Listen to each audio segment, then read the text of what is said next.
A few inches later. বন্ধুরা good morning, সবাই কেমন আছো? আশা করতে সবাই ভালো আছো। আর সকাল সকাল আবার ব্লগটা শুরু করে গেছি, সমস্ত কাজকর্ম শেষ করে স্নানটা বেড়াইছে আর আমার ঠাম্মা হয়েছে। ঠাম্মা দেখতেছে আমি কেমনে ব্লগ করি। এসে সে ঠাম্মা, যারা আগে ভিডিও দেখছো এই দিকটা বইও, এসে ঠাম্মা। ঠাম্মার সাথে গেছি আমার দাদা শ্বশুরের বাড়িতে। দাদা শ্বশুরের কিতা করে দেখতাম গেছি দুজনে মিললা। বিছানা গুছাই এলাইছি, দেখলা বিছানা টিছানা সবকিছু গুছাই এলাইছি, স্নান তো সেরে এনেছি, কাপড় চোপড় সব দিয়া। রৌদ্রটা কি ভালো একটা রৌদ্র আসলো, আর এখন দেখি রৌদ্র কিচ্ছু নেই। আর এখন যেতেছি আমরা, এখানে কাজ করতেছে, হয়েও গেছে। দেখি কাজের লোকরা কিতা করে, বাদ থেকে তো বাইরেই না, তো একটু তো দেখা দরকার না। তো আমি দেখাও কিতা কমে লেগে বাইরে না, তো একটু ওখানে একটু রৌদ্র কম না, তো একটু কই যে না একটা হাইটটাই।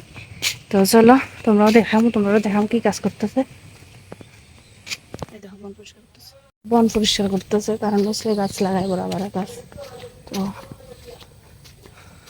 আমরা যে জায়গাটা শুধু এটি পরিষ্কার হইতেছে, অন্যরা জায়গা আছে তো এটি তো পরিষ্কার করতে পারতাম না, তো এলে একটু জঙ্গল জঙ্গল লাগছে।